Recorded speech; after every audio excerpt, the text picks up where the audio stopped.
boa noite, meus amigos. Mais um encontro da Associação Amigos. Professor Moacir, seja bem-vindo. Meus queridos colegas e amigos, hoje teremos a palestra Como Manter a Mente Positiva, a ser proferida pelo professor Moacir Costa de Araújo Lima, conhecido de todos nós. Inicialmente, eu gostaria de passar a vocês um breve, reduzidíssimo currículo do professor.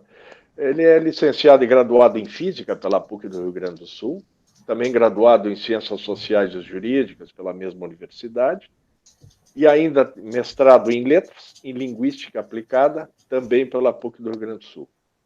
Conferencista nacional e internacional, e é autor de inúmeros livros e artigos publicados, entre os quais Quântica, Espiritualidade e Saúde, Quântica, Espiritualidade e Sucesso, Quântica, o caminho da felicidade, Amor, a arte de viver, A nova física e o espírito, A era do espírito, enfim, mais uma série de outras tantas obras e publicações. O professor Moacir é palestrante, notem, desde os 14 anos, possui obras publicadas na Espanha e em Portugal, tendo recebido da cidade de Porto Alegre a medalha Cidade de Porto Alegre pelos relevantes serviços prestados ao magistério e à divulgação da cidade no país e no exterior. Esta noite é a segunda palestra a ser proferida nos nossos encontros pelo professor Moacir, tendo a primeira sido realizada em 10 de agosto de 2018, ainda à época das nossas reuniões de almoço na sede da Federação, onde ele abordou o tema Física Quântica, a ciência encontra a consciência. Dito isto, com a palavra, professor Moacir. Amigas também reunidas aqui na minha sala, de uma certa forma, e sem ocuparem um lugar no espaço. Cabem 10, cabem 11, cabem 12. Isso é graças a quê? Ao progresso da tecnologia, principalmente na informação, que é onde, felizmente, nós evoluímos mais. Embora não tenhamos evoluído o suficiente na informação um com o outro, muitas vezes nos comunicamos mal, mas o veículo está aí à nossa disposição.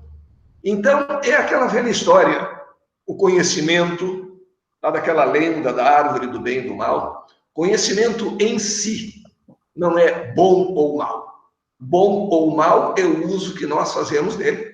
Isso vai desde o facão até a energia nuclear. O mesmo conhecimento de física que permite fabricar a bomba de cobalto para irradiar tumores, permite fabricar a bomba atômica ou a bomba de hidrogênio. Exatamente o mesmo conhecimento. Nós, seres conscientes, é que temos que dar a este conhecimento o uso adequado. E isso vai tornar conhecimento bom ou mal, não o conhecimento em si mesmo. Uma máquina, a ferramenta em si mesmos não são bons ou maus. O que é correto ou não é o uso que nós fazemos. Em relação à época que nós estamos vivendo agora, existe um detalhe que eu acho muito interessante. Na ciência se sabe que lá no mundo subatômico, a expectativa do fato cria o fato.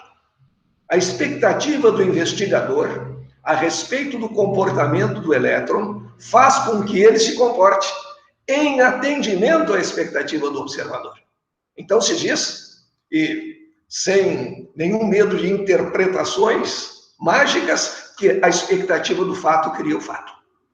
Sabemos hoje, avançando um pouco, que nós funcionamos como emissores e receptores de energia e só recebemos naquelas frequências em que somos capazes de vibrar. Então, se a expectativa do fato cria o fato, e se nós recebemos naquelas frequências em que somos capazes de vibrar, nós somos os responsáveis pelo tipo de energia que nós atraímos. E se, naturalmente, cultivarmos aqueles bons valores, os chamados valores da espiritualidade, o amor, a compaixão, o sentimento de fraternidade, nós estamos nos conectando com boas energias. Ao invés de estarmos pensando em coisas negativas que já não nos conectam bem.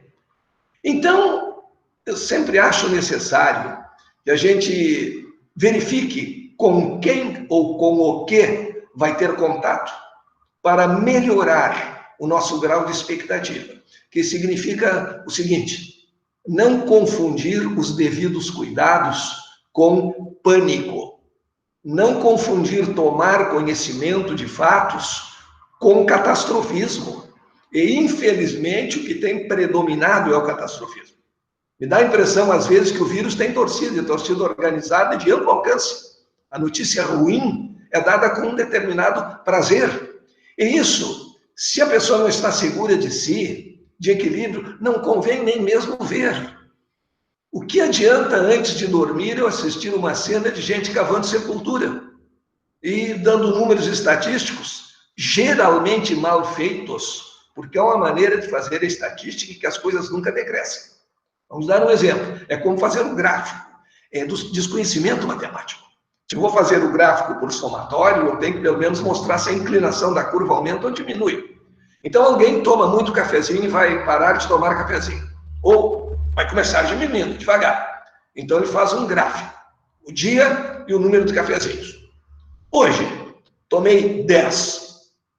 Amanhã, tomei 2.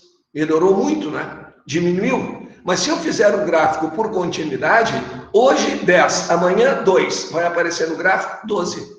Esse gráfico sempre vai subir, porque eu parto do valor anterior, nunca vai diminuir. Não tem como tomar menos um café, menos 2 cafés, absolutamente impossível. Então é preciso que se dê mais informação junto com o gráfico. E não apenas que se crie, querendo ou sem querer, não sei, uma onda de pânico que não faz bem a ninguém. E depois aparecem ainda os profetas do futuro. Algumas coisas terríveis. Prever o futuro é muito difícil. A ciência sabe que não existe um futuro. Existem possíveis futuros. E esses possíveis futuros dependem muito da nossa construção, do que nós fazemos. É só voltar um pouquinho na história e verificar alguns fatos muito interessantes. Quem previu a queda do Muro de Berlim? Vamos deixar por 7 dias de antecedência? Nem isso. A previsão é difícil. Então, o problema a expectativa do fato criar o fato tem um detalhe que é muito interessante. Se eu espero o pior, não significa que o pior vá acontecer, mas eu estou, dentro das minhas limitações de possibilidades, criando uma ambiência para que o pior se manifeste, e principalmente em mim mesmo, porque é exatamente isso que eu estou atraindo. Há uma pesquisa muito interessante, foi feita nos Estados Unidos, 2 escritores, irmãos, Feynman, que fizeram uma pesquisa com pessoas ansiosas e angustiadas. Há uma diferença entre o angustiado e o ansioso, mas é uma diferença técnica pequena que neste tipo de experimento era irrelevante. E a experiência foi muito interessante. Eles reuniram essas pessoas que iriam se sujeitar à experiência e foram escolhendo. As pessoas recebiam uma folha de papel onde iriam escrever e eles iam dizendo pares de palavras homófonas, ou seja, aquelas palavras de mesmo som ou de som muito parecido, mas com um significado diferente. E tiveram cuidado de, em cada par, escolher uma palavra que fosse positiva e uma palavra que fosse negativa. E eles deveriam anotar a cada par enunciado qual a palavra que haviam entendido. Mais de 85% das vezes, os ansiosos, os angustiados, entendiam, ouviam e anotavam, consequentemente, a palavra pior. A que dava boa expectativa, eles não entendiam, eles entendiam a outra. E daí se criam alguns ditados que são altamente equivocados, como aquelas pessoas que dizem, querendo uma proteção impossível, é sempre melhor esperar pelo pior. Isso é contra qualquer conhecimento elementar de ciência ou de psicologia. Por que é melhor esperar pelo pior? Ah, porque o pior é mais certo. Então, quando ele acontecer, eu já estou preparado, eu não sofro. Sofre. Uma diferença, sofre antes e sofre durante. E vai sofrer depois, dizendo bem que eu sabia. E ainda vai se incomodar com isso. É melhor quando a gente sabe que a expectativa do fato cria o fato, Não ter aquela atitude ufanista. Ah, não, eu vou dispensar os cuidados, porque em mim nada pega, porque eu sou mais forte, porque Deus está comigo. Só que eu esqueci de informá-lo dessa responsabilidade de cuidar de mim especialmente. E aí eu tomo as medidas sem nenhuma cautela. Isso não é pensamento positivo. Isso é uma tangência com a loucura. É o ufanismo. Não, para mim tudo dá certo. Mas não confundir o cuidado com o planejamento negativo. Não, mas tudo vai ser ruim, nunca mais vou fazer isso, nunca mais vai acontecer aquilo. Isso cria em nós uma espécie de vontade negativa. Existe uma pesquisa muito interessante feita por Alonso Puig, um médico espanhol, que verificou o seguinte: o nosso cérebro costuma atender os nossos desejos. Ele diz assim: o que o coração pede, o cérebro termina cumprindo, executando. E aí tirou um exemplo interessantíssimo, o caso do mentiroso. A pessoa que mente costumeiramente, ela diz uma coisa sem intenção de fazer. Ela promete o que sabe que não vai cumprir. Isso estabelece um mecanismo cerebral muito perigoso, porque o cérebro se habitua e entende perfeitamente que o que a pessoa diz é o que ela não vai fazer. O que a pessoa prevê é exatamente aquilo que não vai acontecer. E então, quando essa pessoa adoece e diz, não, mas eu tenho esperança, eu vou ficar bom. Como é que funciona o cérebro? Se ele está dizendo isso, é porque isso não vai acontecer. Ele está mentindo e não ajuda, e não cria condições para que a pessoa melhore. Então, o grande detalhe do pensamento positivo é não confundir esse pensamento positivo, esse buscar a nossa boa expectativa, com achar que tudo vai acontecer por si mesmo sem a nossa participação, que seria o ufanismo total, a alegria absoluta. Não existe nada de ruim acontecendo porque eu não acredito. Também não é por esse caminho. Então, primeiro a gente sabe que os bons pensamentos nos auxiliam. Hoje a medicina comprova, e a Sociedade Brasileira de Cardiologia, eu tenho conversado com alguma frequência, agora com a pandemia, não tanto com o Dr. Luquezzi, também já esteve numa reunião, quando os amigos tinham outro nome, não tão amigável como o atual, mas de qualquer forma eu tenho conversado com ele e me deu essa notícia. A Sociedade Brasileira de Cardiologia afirma que a espiritualidade faz bem à saúde. Espiritualidade não quer dizer uma religiosidade, que às vezes os religiosos até se fanatizam muito e esquecem a espiritualidade, mas quer dizer aqueles bons sentimentos interiores, a prática do amor, o exercício da compaixão. Isso tudo nos ajuda fisicamente falando. As pessoas que guardam raiva, que odeiam com facilidade, que são vitimistas, nada vai dar certo para mim, elas começam a estreitar suas passagens arteriais. Elas facilitam a criação de placas, elas ficam mais sujeitas a acidentes nessa área. O que não quer dizer, porque toda a ciência hoje trabalha com estatística, é a chamada lei dos grandes números. Eu posso encontrar alguém muito bom que sofreu um acidente desse tipo, mas nós falamos em média. E, inclusive, as pessoas que praticam alguma forma de espiritualidade, de bom pensar, de pensar positivo, quando sujeitas a alguma intervenção cirúrgica de alto risco, em média, se recuperam mais rapidamente e, em média, têm menos possibilidade de recidiva, ou seja, de adquirir aquele mesmo mal. Então, num primeiro momento, nós sabemos que os bons pensamentos, os pensamentos de harmonia, estabelecem uma boa sintonia universal. Este é o primeiro momento. Mas há uma diferença entre sabermos nossas ideias e conseguirmos praticá-las. Às vezes a pessoa conhece profundamente todas as ideias, mas não pratica nenhuma delas. Vou dar um exemplo, não digo que não praticasse nenhuma, mas algumas pelo menos não praticava. O filósofo Schopenhauer, de grande conhecimento na arte literária, um incentivador da aprendizagem da linguagem, dos diversos idiomas.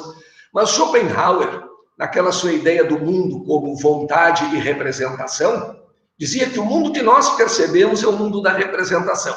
Aliás, há uma quase unanimidade entre os filósofos que se dedicaram a um estudo amplo de dizer que o mundo não é o que nós vemos, ele é mais o que somos do que o que nós vemos, e hoje a física quântica vem comprovar essa ideia. Daí porque para os filósofos abrangerem um número cada vez maior de assuntos é muito interessante. Já em outros ramos, não. O especialista em determinadas áreas é extremamente bem-vindo, mas um filósofo não pode ser filósofo de um só assunto. Não pode ser samba de uma nota só. Há um muito divulgado por aí que falou um assunto só na vida inteira e sempre foi um fracasso. Mas muita gente gosta muito dele. Eu não vou marxá-lo dizendo quem é, mas não precisa. Mas retornando ao Schopenhauer, ele dizia que no mundo da vontade, nós estamos interligados. É o que a ciência diz hoje. E em consequência dessa interligação, o mal que eu faço ao meu semelhante termina me prejudicando, porque prejudica a energia do mundo da representação, porque facilita a visão das coisas ruins e a atração dessas coisas ruins. Uma ideia magnífica. No entanto, numa ocasião, uma senhora se pôs a falar muito na frente da porta de Schopenhauer, e ele, irritado, empurrou essa senhora escada abaixo e ela se machucou. Bom, um momento de irritação qualquer um pode ter, até aí não é algo sobre o que a gente deva pensar demasiadamente. Mas a senhora levou o caso à justiça e Schopenhauer foi condenado a pagar uma indenização enquanto aquela senhora estivesse viva. Ora, ele poderia pensar até que seria uma maneira de resgatar aquela atitude impensada que tivera. Mas não foi bem assim. Quando ele soube da notícia da morte daquela senhora, ele disse uma frase curta, 4 palavras apenas em latim. Ele disse, obiti annus, obiti onus. Ou seja, morta a velha, morta a dívida. Isso para quem diz que nós devemos confraternizar, que o mal que nós fazemos aos outros é negativo para toda a humanidade, não está muito compatível. Então existe essa diferença entre saber a ideia e vivê-la, o que às vezes é difícil. Se um soldado vai para frente de combate, ele sabe que o ideal é ficar calmo. Entre saber que deve ficar calmo e conseguir ficar calmo, há uma grande distância. Então isso acontece muitas vezes conosco. Neste momento de pandemia, pensar positivo, manter a mente positiva. Mas como? Primeiro, fugindo das pessoas negativas. Não me cabe investigar por que elas são negativas, mas nós não temos a necessidade de ouvi-las o tempo inteiro. Existe um exemplo muito interessante dado pelo Amit Goswami, que ele diz o seguinte, se uma pessoa for fazer um piquenique, está sentado calmamente embaixo de uma árvore frondosa e cai uma serpente no seu colo, ele não vai investigar por que terá caído aqui essa serpente. Será um problema do destino? Que missão terá comigo esse animal? Não, ele vai tentar tirar a serpente do colo, depois talvez pense sobre isso. Então, no momento, nos afastarmos das coisas que são negativas. Eu, por exemplo, aqueles programas que são um verdadeiro obituário, risquei.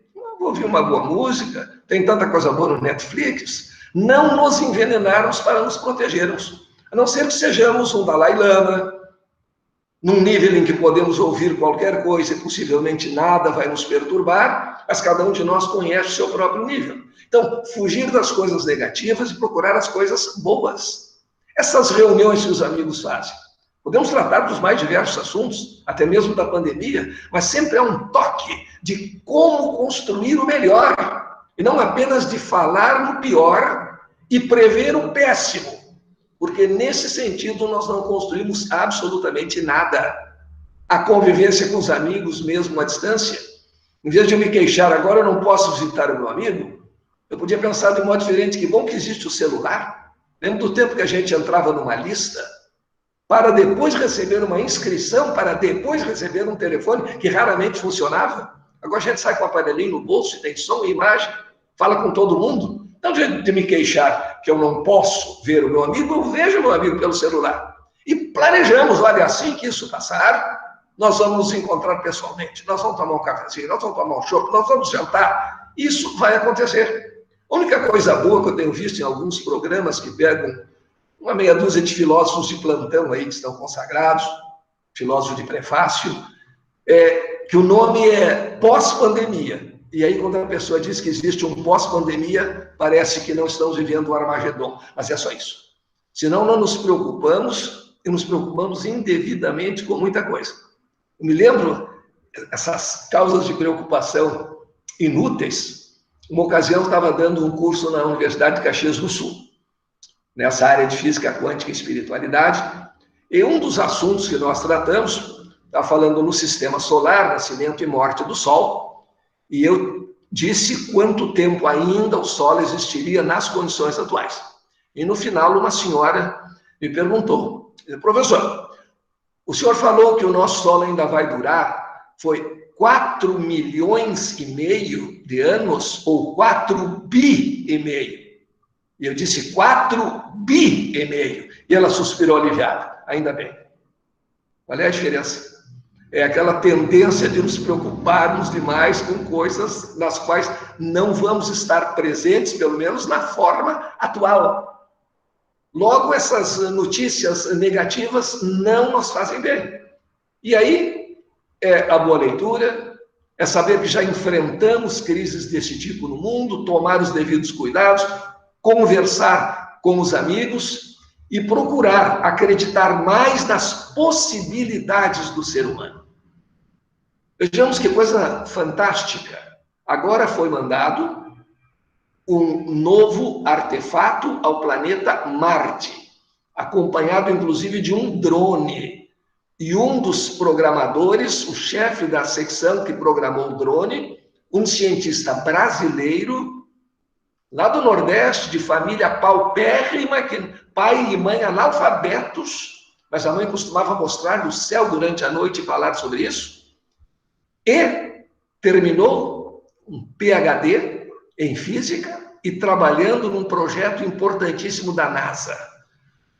Esse foguete saiu daqui, nós não vamos vê-lo por muitos meses, ele vai levar 6 meses para chegar lá, diretamente nós não vamos mais enxergar esse foguete, mas ele é monitorado, é controlado, ele vai pousar no planeta, o drone vai pesquisar se existe resquício de água, se existe indicação de que houve uma outra vida lá, e aí nós dizemos assim, bom, isso são cientistas que fizeram. Um momentinho, os cientistas são ETs, os cientistas são seres humanos, como nós. Então é a humanidade que fez isso, porque quando acontecem desastres, crimes bárbaros, há muita gente que costuma dizer, o ser humano é muito ruim, o ser humano não tem mais jeito, o ser humano está mandando robô para Marte, o ser humano é inteligentíssimo, coisas que nós nem poderíamos pensar acontecem.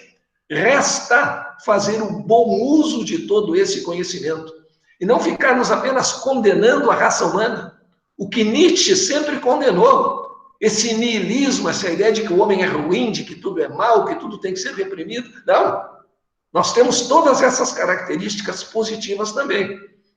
Agora, temos que ver o que, infelizmente, faz mais ou menos notícia. Uma professora morreu para salvar os alunos de um incêndio. E a mulher do ano, naquele ano em que a professora morreu, é uma cantorazinha que alcança uma escala só, se é que alcança.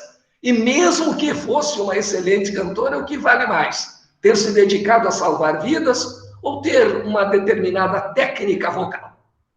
Nesse sentido é que nós precisamos estar atentos, porque estamos vivendo uma inversão de valores. E é essa inversão de valores que diz, o homem é ruim, o homem não serve para nada, o homem não faz isso, o homem é culpado daquilo. Nós estamos, sem dúvida, evoluindo. E essa evolução nos deve alegrar e nos levar a participar dela. Porque nessa qualidade de co-construtores, nós temos a responsabilidade. A ideia da ciência atual, quando diz que não existe um futuro pré-determinado, e sim possíveis futuros, é uma ideia que nos chama à responsabilidade dessa construção. Essa responsabilidade nos leva a um trabalho feliz, a um trabalho alegre, a participar do bem, da harmonia, dessas qualidades superiores do espírito humano, que fazem com que nós nos sintamos amigos, com que nós saibamos confraternizar. O simples fato de nós comermos juntos a uma mesma mesa é um notável progresso da humanidade. O homem primitivo tinha medo que alguém roubasse a sua presa, jamais iria servir o próximo antes de se servir. Nós temos todo um avanço civilizatório, e é claro que existem muitas coisas a serem corrigidas, mas o fato de haverem correções a serem feitas não quer dizer que devamos fazer tábua rasa de todo o conhecimento e de toda a evolução humana. Sabemos, e isso é importante, há dois fatos aqui que nós devemos guardar. A expectativa do fato cria o fato. Somos emissores e receptores de energia. Só recebemos nas frequências em que somos capazes de vibrar. Então, se às vezes estamos achando que estamos recebendo muitas coisas negativas, que estamos recebendo muita coisa que não está nos fazendo bem, nós devemos verificar em que canal estamos sintonizados. Às vezes é preciso fazer uma mudança de sintonia. E mudança de sintonia é sempre difícil. Até quando a sintonia é externa. E quanto mais quando ela deve modificar alguns hábitos negativos em nós mesmos. Até na sintonia externa é difícil. Nós conhecemos certamente muitas pessoas que são capazes de passar horas e horas na frente de um aparelho de televisão, se queixando da péssima qualidade do programa. Dizendo coisas do tipo, não sei como podem fazer um programa tão ruim como esse. E assiste toda semana o mesmo programa com a mesma queixa. E a resposta à pergunta é muito simples. Há quem faça programas tão ruins porque há quem os assista. E quem os assiste só para se queixar, não está construindo nada nem para si mesmo. As pessoas às vezes procuram motivos para ficar aborrecidas, para se queixar de algo, para criticar alguém. Esse criticar por criticar é uma das coisas que impede o nosso bom diálogo. O que é uma conversação? A conversação é um dos modos mais úteis de nós aprendermos. Mas para que eu aprenda, é preciso que eu me considere pequeno. É preciso que eu entenda que eu não sou o detentor de todo conhecimento. E nessa hora em que eu considero a minha pequenez, em que eu considero que eu jamais terei todo o conhecimento do mundo, eu crio condições de aprendizagem. E aí nós temos exatamente a diferença entre um diálogo e um debate. Num diálogo, as pessoas estão dispostas a ouvir. Eu tenho algumas ideias, mas essas ideias podem mudar. Eu vou falar para expor as minhas ideias. Nós temos muitos cursos de oratória, estamos precisando de cursos de escutatória. Nós sabemos também ouvir e nos capacitarmos de que aprendemos. De repente, num diálogo como este, duas pessoas terminam chegando a uma terceira ideia, criando um novo ritmo e uma nova dança de harmonia. O debate é completamente diferente disso, infelizmente. Os debatedores vão ao debate preparados para vencer, para derrotar o opositor. O nosso direito tem resquícios disso. O nosso direito é direito de espadachim, tem honorário de sucumbência. Então haverá o vencedor e o sucumbente, o vencido. E nos debates isso não constrói. Por quê? Uma vez que no terreno das ideias, cada um já vai para o debate sabendo que não vai convencer o outro de nada, e nem vai ser convencido pelo outro de qualquer coisa. Qual é o resultado disso? Uma vez que nada se consegue no plano das ideias, partimos para desqualificar o opositor, o que é altamente negativo. E às vezes se estende na história. Até Tertuliano, teólogo, que pela primeira vez escreveu em latim uma obra do cristianismo, como não gostava do filósofo grego Lucrécio, de 49 a.C., um dos colaboradores da ideia de Demócrito, da teoria atômica, mas não conseguindo desqualificar as ideias de Lucrécio, entendendo que essas ideias não poderiam ser interpretadas como ideias teístas, ele inventou que Lucrécio era louco. Como Santo Anselmo inventou que Demócrito havia furado os próprios olhos, desiludido com sua teoria materialista. Este, infelizmente, é o espírito predominante nos debates. Não conseguindo combater a ideia, eu combato o outro. Eu acredito que a minha fé é a única verdadeira. Não conseguindo vitória no terreno das ideias, eu parto para a agressão pessoal e isso não constrói. Ao contrário, Quando nós gostamos de uma boa leitura às vezes modifica a nossa ideia. Quando nós conversamos amistosamente e discordamos de modo civilizado, nós podemos criar. E é nesse sentido que Platão sempre disse: A mais B é diferente de A e B. Quando nós unimos duas coisas através de um vínculo essencial, nós construímos uma terceira mais rica do que a soma das coisas que construímos. Quando ele diz no seu famoso enigma que as propriedades do todo não são apenas a soma das propriedades das partes. Um todo é formado de partes e mais de um vínculo que as une. Esse todo pode ser profundamente enriquecedor. Daí, nós podemos aproveitar aqueles momentos em que estamos em casa e, ao invés de nos queixarmos e não poder ir para a rua, aproveitar a convivência em casa ou com os nossos livros, porque é uma coisa impressionante, quando liberam os parques, todo mundo vira atleta. A gente não fez nada a vida inteira, é sedentário, é amigo do sofá, e de repente, durante a pandemia, abre os parques, vai todo mundo correr no parque. E vão se abraçar, eles estão correndo e tal, correndo um risco desnecessário. Porque jamais fizeram aquilo, mas agora que está proibido, é que tem graça. Então, com um juízo, com uma boa leitura e com o saber de que o que é positivo constrói, nós podemos começar a criar, se for o caso, ou manter a nossa mente positiva. Não quer dizer, e é importante que se frise isso, que não se tenha preocupação, que não tenhamos alguns medos, que não tenhamos alguma tristeza. É normal. Nós não podemos ser obrigados a ser felizes todo o tempo da nossa vida. Faz parte. Podemos ser contrariados. Isso se aprende em criança. E daí podemos ter também tranquilidade para resistir a algumas contrariedades que a vida certamente nos traz.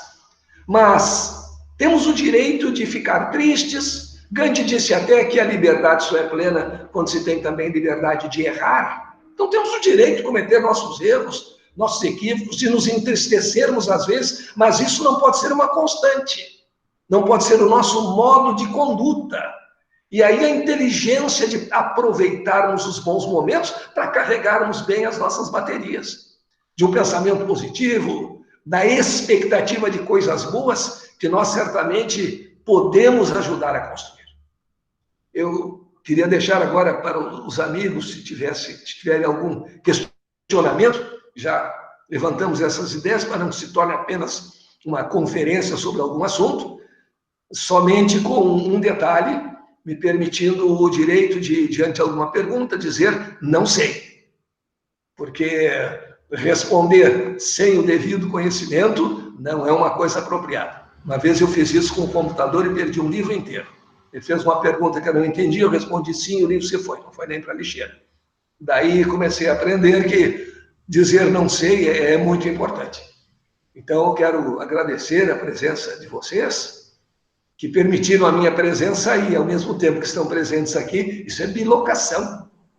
Imagina vamos recuar só 20 anos, alguém que tivesse a visão de um encontro como este, ou de uma pessoa tirando dinheiro num caixa eletrônico lá em Paris, e os reais saindo da sua conta, será que foram voando para lá, se transformaram em euros com devido deságio, depois saíram na maquininha, não tinha nem vocabulário para descrever.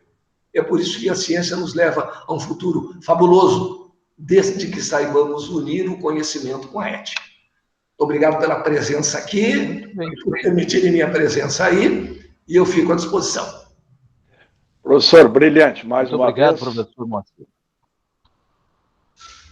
Parabéns. Antes, gostaria apenas de registrar mais uma vez aqui algumas presenças, e eu faço aqui da professora Maria Aparecida, engenheiro Luiz Fernando Taborda Celestino, a nossa querida amiga, que já foi nossa conferencista, Yolanda Kleik, Mário Correia Evangelista, doutor Mário Correia Evangelista, sua esposa, a artista plástica Virginia Kitts, e, se não me falha a memória, também está conosco a Eliana Kitts, né? E quero aqui carinhosamente registrar a presença da Joyce Rodrigues, que está nos assistindo diretamente do Rio de Janeiro. Um abraço, Joyce. Presidente, lhe devolvo a palavra. Obrigado, Paulo. Não, só para, novamente, brilhante, enriquecedor, só fala, professor.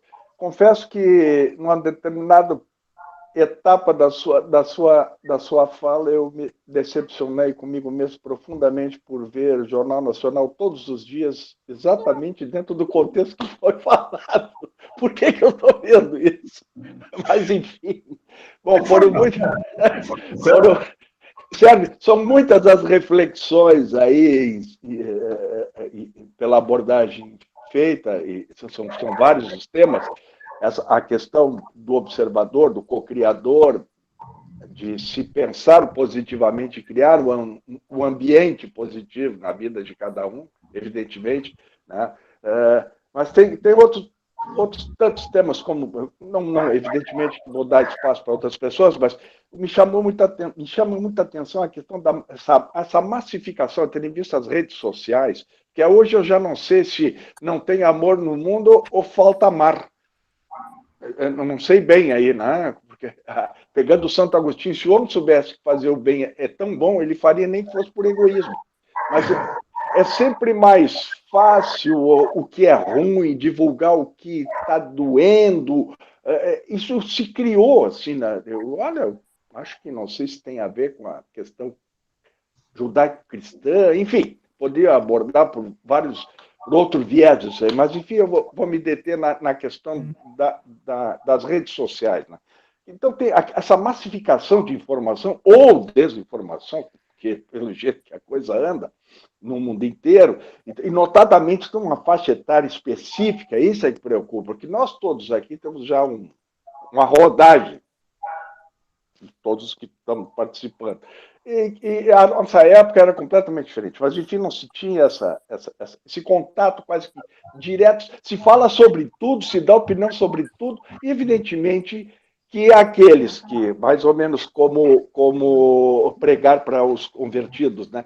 Aqueles que falam o que realmente, como eu penso e me interessa, tem todo o meu apoio, eu vou seguir, clicar, likear, e, enfim. Contrário dos textos, não. Aí é o ódio puro. Como é que deixa eu ver essa questão? Onde é que vamos parar nesse feitio? Onde é que entra o parar, pensar e... Bom, o que eu estou fazendo? Notadamente nessa faixa etária que eu me chamo a atenção. Os influencers tal. O que realmente estou influenciando com relação ao quê? É verdade. E todo mundo virou influenciador agora. Formador de opinião, crítico de arte, de cinema, de política, de sociologia, tudo ao mesmo tempo. Eu acredito particularmente que toda essa informação, desinformação que nós temos juntos, o Humberto Eco quase foi crucificado, porque ele declarou uma ocasião que a internet deu mídia para muitos imbecis, e só não sabia se os imbecis eram maioria. Isso aí ofendeu todo mundo, principalmente os que se colocam nesse quadro. É que virou também o jornal pessoal de cada um. Como é importante a minha vida. Eu saindo do cinema tal com a minha esposa, recomendo a todos esse filme, porque é muito bom. Então, eu já sou crítico de cinema. Isso expôs, de certa forma, a vaidade humana, permitiu que a pessoa tivesse o seu próprio jornal e fosse a mais importante das notícias. De outro lado, possibilitou, claro, muitas coisas boas, mas também possibilita, o que é muito perigoso, essa pregação de ódio ideológico, mormente para aquelas pessoas que não têm a maturidade para compreender, para distinguir o que é fato e o que é interpretação do fato. E essa febre pegou agora, inclusive, nos veículos de comunicação. Eles não dão a notícia, eles interpretam agora também. Como se nós precisássemos interpretar. Como se fôssemos tipo aquela pessoa que vai assistir o jogo do futebol e não tem opinião sobre um assunto antes de ouvir os comentaristas do rádio. Não sabe nem se o time jogou bem ou não. Então, uma certa sujeição a um tipo de opinião. Está sendo muito explorado o dito de Goebbels. A mentira repetida vira verdade. Então, é fácil. Se põe um clichê. Boa noite. Principalmente assim na evolução da humanidade, né? Quando está muito no extremo e a gente escapa daquele extremo, pula para outro. Como uma mola muito comprimida contra a parede, quando nós largamos, ela não vai para a posição de equilíbrio, ela vai pular lá no outro extremo. Vai oscilar e finalmente chegar a uma posição de equilíbrio. porque nós estamos a toda hora hoje confundindo liberdade com licença, e essa confusão, com o tempo, nós vamos verificando que não nos faz bem. O aluno tomando conta da sala de aula, batendo no professor, o professor não é mais nada, aquela chatice do politicamente correto, que permitiu a pessoa sem o menor grau de cultura estarem fiscalizando o que os outros dizem. Esse policiamento absoluto, isso vai cansar. Eu acredito nesse sentido na fadiga dos próprios brigões da internet, os próprios donos da verdade, que têm que perceber que não dão com essa bola toda. E uma cultura do ódio, a desconstrução de figuras históricas. Agora, para o sujeito chamar Winston Churchill de nazista, ele tem que ter meio neurônio, e atrofiado ainda, não é possível. Mas as pessoas sem nenhum conhecimento começam a dizer certas coisas. Agora, uma revisão histórica, isso é pura inveja, isso é coisa de ressentido. Ah, Cristóvão Colombo descobriu a América, mas, tem mas, estou falando dele como navegador. E nós temos esse tipo de mania. De vez em quando, ao contrário. O sujeito canta bem e vai me dar uma opinião sobre em quem eu devo votar. Ah, ele é sociólogo agora, ele é estudioso político. Não, como dizia o Belchior, eu sou apenas um cantor. E pronto. E, por outro lado, nós temos esse exagero, essa verdadeira revisão histórica, algumas vezes justa, mas nem sempre. Então, deixa a história com a história e vamos construir o nosso futuro. Essa mídia exagerada que a internet deu para muita gente criou toda essa confusão. Mas eu tenho esperança que as pessoas se cansem de tanto ouvir a mesma coisa, o mesmo ódio, a mesma repetição, o mesmo patrulhamento, a mesma fiscalização, que um dia eles se cansem, por pequena que seja a sua mente, que se cansem disso. A nossa esperança é a fadiga, porque não tem outro jeito. Censurar ou censurar só um lado não é justo. E aí, mais uma vez, a probabilidade de futuro. Acho que podemos fazer a nossa parte, construindo, mandando boas mensagens, não tomando conhecimento só de troca de desaforos e acusações sem sentido, mas está muito bem verificado isso aí. É um momento, nós estávamos elogiando a internet, tudo isso que ela nos possibilita, mas os maus usuários estão plantando o terror. Mas vamos ver. Muito bem. Alguém mais, por favor, companheiro? Posso fazer uma pergunta? Claro. Por favor, Ferrari. Olha, o nosso ego, ele faz com que nós sejamos julgadores permanentes dos outros. Então, nós somos pessoas que vivemos constantemente fazendo julgamento dos outros. E o julgamento, normalmente, que se faz dos outros, a gente faz de acordo com os conceitos que a gente tem e que a gente professa, né? Então, digamos assim, o homem, ele é o que é o seu pensamento. E esse é o grande problema.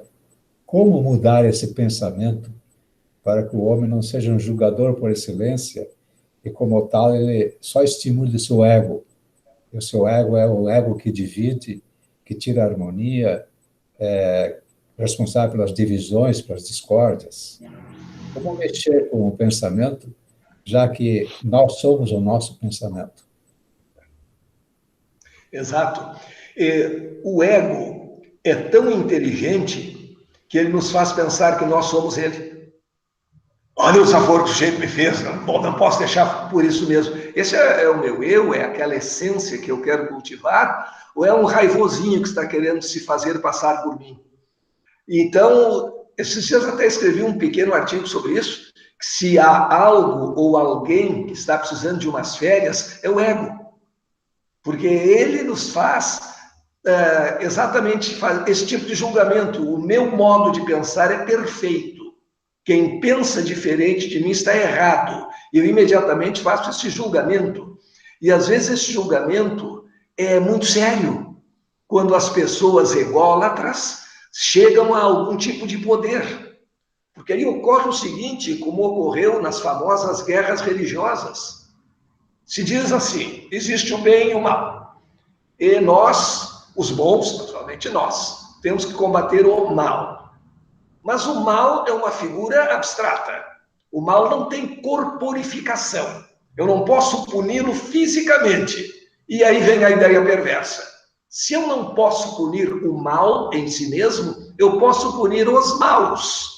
Eu vou castigar os maus.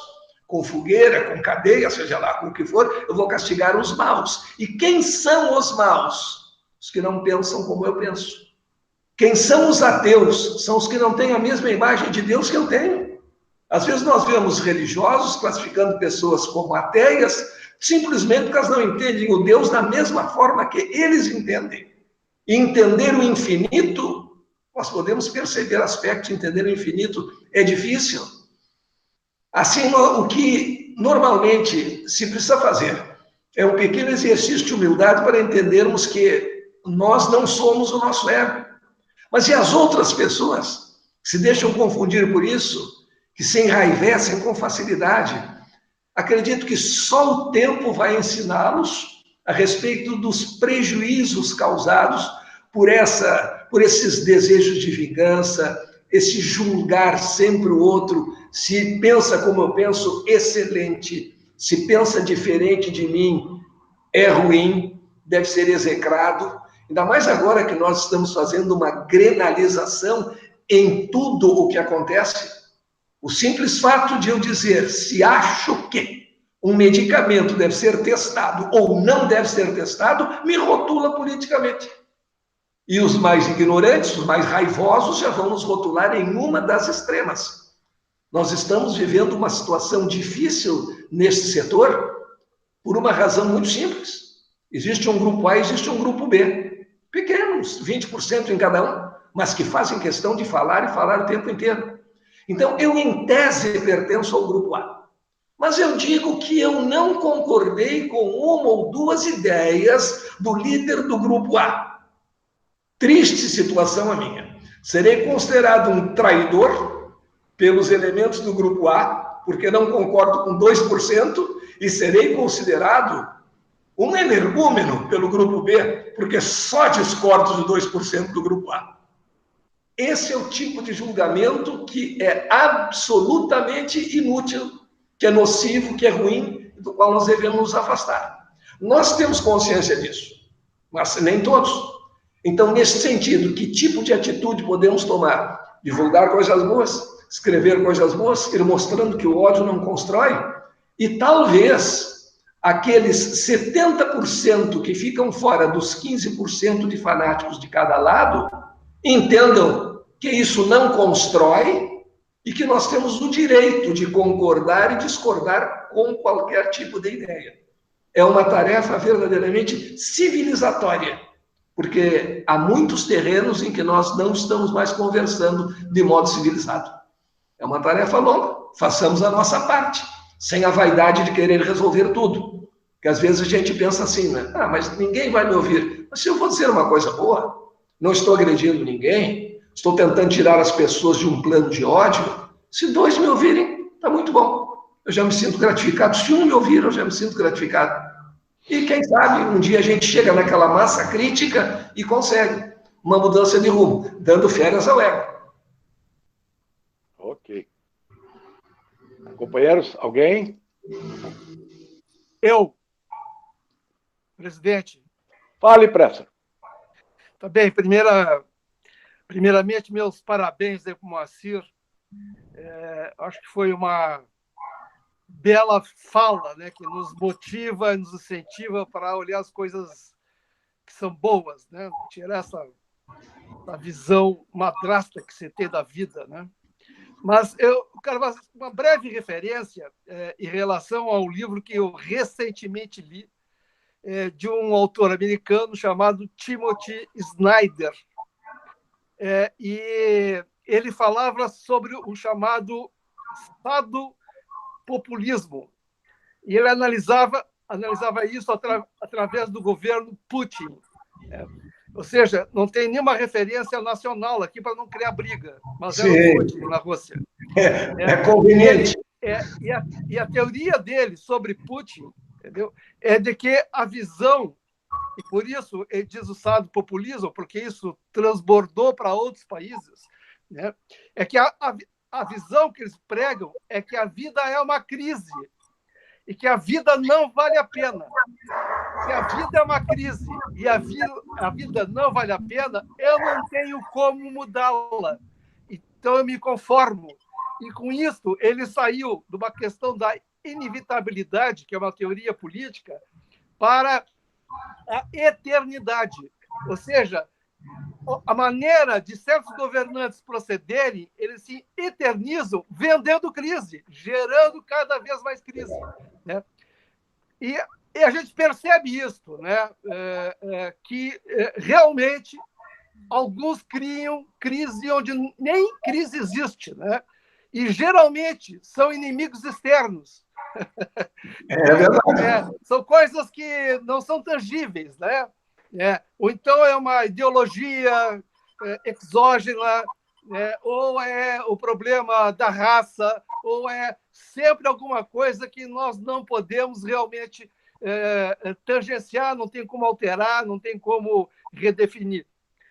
Eu achei isso a antítese da sua tese. Por isso me lembrei, quer dizer, você quer dizer assim, olha o bom para fazer o bem. Eles olham o mal para fazer o pior. Exatamente. Em outros tempos, quando um governo não estava muito estabilizado, podia criar uma guerra, como fez a Argentina com as Malvinas, e não deu certo. Mas esse negócio de criar guerra termina dando muita despesa e termina o tiro sempre pela culatra, como no caso da Guerra das Malvinas, das Falklands. Então, agora eles acharam essa maneira muito esperta. Tem que haver uma crise permanente e um eterno salvador da pátria. Esse é o sujeito que tem o bom caminho, que sabe o que fazer. E aí vem aquela ideia, se mudar, piora. É uma estratégia inteligentíssima, porque explora aquele lado sofrido das pessoas, explora o lado vitimista, então está tudo ruim e se mexer vai piorar. Agora, se está tudo ruim, se mexer pode melhorar, não é? Mas é aquela ideia de se eternizar no poder, de não mudar. Eles convencem o pessoal que o time está ganhando. O time que está ganhando não se mexe. Mexe, tem que observar se ele está ganhando, se ele está tendo mais dificuldade em ganhar, se ele ainda... Então vamos mexer antes de perder. Mas é uma ideia muito interessante, que é exatamente isso aí. Faz ver o mal para conseguir o pior. E ele chama isso de sadopopulismo. Sadopopulismo, é o próprio. É o próprio. Obrigado. Quem mais? Pará? Boa noite, professor. Muito obrigado a todos os colegas aqui de amigos agora, né? Eu tenho investido bastante leitura nesse sentido, no sentido da vida de Viktor Frankl, a logoterapia, buscando justamente uma visão positiva de futuro. Lhe pergunto, professor, nesses seus estudos de neurolinguística, neurociência, o senhor acha que o livre-arbítrio, então, de certa forma, pode ser considerado não mais como aquela pura e simplesmente decisão quase que posterior, ou seja, o cérebro já faz uma pré-munição daquilo que eu vou decidir, já me decide, e pergunto, nesse mundo que a gente vive de informática, de informação excessiva, será que isso não estaria ligado a uma percepção do livre-arbítrio diferente do que a gente está acostumado a pensar? Sem dúvida, nós estamos vivendo algumas situações para as quais não tivemos o devido treino. Elas apareceram, de repente. Há uma comparação de um filósofo, agora me fugiu o nome, que ele fala que antigamente os pais podiam, por exemplo, planejar em que momento falariam aos filhos de determinados assuntos. Isso já não existe mais. Então, é como se nós tivéssemos como um reservatório que recebe diferentes tipos de líquidos, de diferentes propriedades, cores, densidades, e não tivéssemos tempo de processar todos eles. Vai tomando conhecimento. Então, vai se ajeitando, como a história do gancho, né? Que a bagagem vai se ajeitando conforme o troco do cavalo, naquele saco de viagem as coisas vão se ajeitando. Mas, evidentemente, que existe todo esse tipo de informação e nós devemos buscar exercitar o nosso livre-arbítrio. Não nos deixarmos levar por uma primeira impressão, por examinarmos bem as coisas antes de tomarmos decisão. Porque o problema todo é a alegação da falta de tempo. São aquelas vendas que nos fazem muitas vezes de time sharing, tem que decidir hoje, porque se não for hoje, não é nunca mais. Sabe por que as pessoas não compram esse plano? Ou porque não tem a mínima noção do que é viajar ou não tem a menor condição econômica. Tanto que o cara ou é muito pobre ou é muito burro. Então, para não pagar esse vale, ele tenta comprar alguma coisa. Não posso me deixar levar por esse tipo de opinião, do que o outro vai pensar de mim. E aí entra uma tentativa de cerceamento do raciocínio, que seria o exercício do livre-arbítrio. É a mesma informação, repetida, daqui a pouco eu me convenço que é verdade. Eu vou ter que dizer que é verdade. Existe um livro muito interessante, transformou-se em livro, A Aula Magna, aula em que o pensador diz que o verdadeiro fascismo não é proibir de dizer, é obrigar a dizer. É dizer que está tudo muito bom, que está tudo muito bem. Roland Barthes, a aula. Ok. Alguém? Não mais? Bom, já são 19 horas. Paulo? Não, nós queremos agradecer mais uma vez ao professor Moacir de Araújo Lima pela sua disponibilidade e o carinho que ele sempre tem dedicado a esse grupo, tá? E está sempre, permanentemente convidado como palestrante ou ouvinte. Então, professor, esperamos que passe esse isolamento social para que nós possamos confraternizarmos novamente nas nossas reuniões ao almoço.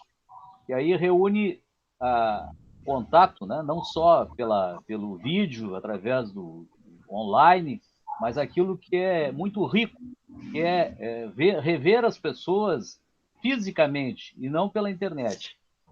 A nossa gratidão aqui, mais uma vez, pela sua disponibilidade.